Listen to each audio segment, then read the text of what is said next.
Hey everyone, welcome back to Corporate Decoder, the place where we make sense of confusing corporate documents. Today we're diving into a filing from American Assets Trust. It's not exactly a thrilling spy novel, but it does reveal some interesting choices made in who they are voting for. Before we start, if you appreciate getting straight insights from corporate documents, make sure you're subscribed.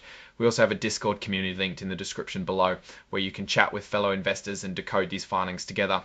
This is a Form 8K, a current report, meaning it's about something that just happened, the date being June 2, 2025. Think of it as a snapshot of important events.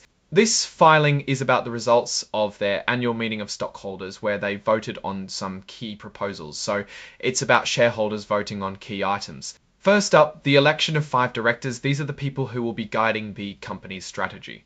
Stockholders got to vote on who they wanted in these roles. The term length, each of these directors is until the next annual meeting of stockholders in 2026, or until a successor is elected.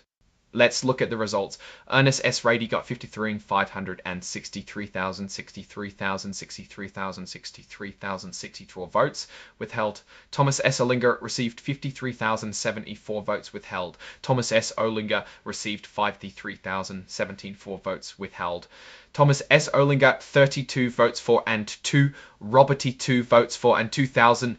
Brought also 1,095 votes for, what a significant 16,775 withheld. The Robert S. Sullivan received 43,795 votes for, but a significant 15,795 votes for, but a significant Anand 16,082 votes for and 9,735,995 votes for, but a significant 16,795 votes for, but a significant 16,795 votes for, but a significant 16,075,995 votes for and 9,700,000. Next, the stockholders voted to ratify or approve the appointment of Ernst & Young L as the company's independent registered public accounting firm. Basically, they're voting on who gets to check the company's financial books to make sure everything is accurate and above board. The vote was overwhelmingly in favor, with 56,542,969 votes for, 409,310 against, and 17,734 abstentions. This is a pretty standard procedure, and it's rare to see this proposal fail.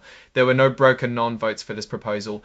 The final proposal was an advisory, meaning non-binding, resolution to approve the company's executive compensation for the previous fiscal year. This is where shareholders get to weigh in on whether they think the top executives are being paid fairly, so they vote on the compensation for the top dogs. Again, the vote was mostly in favor, with 59,827 votes for, 9,400 at 8,856 against, and 30, 70, 70, 70, 70, 70, 70, 70, 70, 70, 70, 70, 70, 742.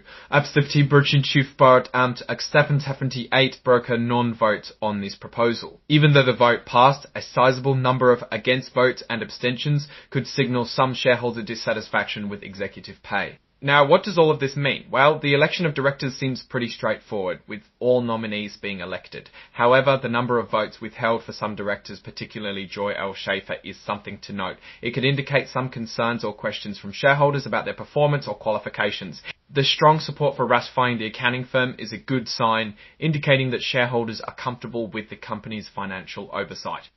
The advisory vote on executive compensation is also interesting.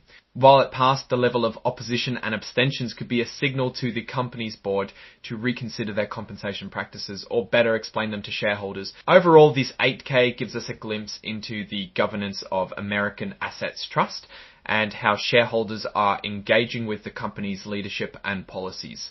American Assets Trust seems to be in a stable position based on these voting results. The election of directors ensures continuity, while the approval of the accounting firm provides confidence in financial reporting. However, the concerns raised through withheld votes and opposition to executive compensation highlight areas where the company could improve its communication and engagement with shareholders. One notable opportunity for American Assets Trust is to address the concerns raised by shareholders regarding director performance and executive compensation. By actively engaging with shareholders, the company can build trust and improve its reputation, ultimately strengthening its position in the market.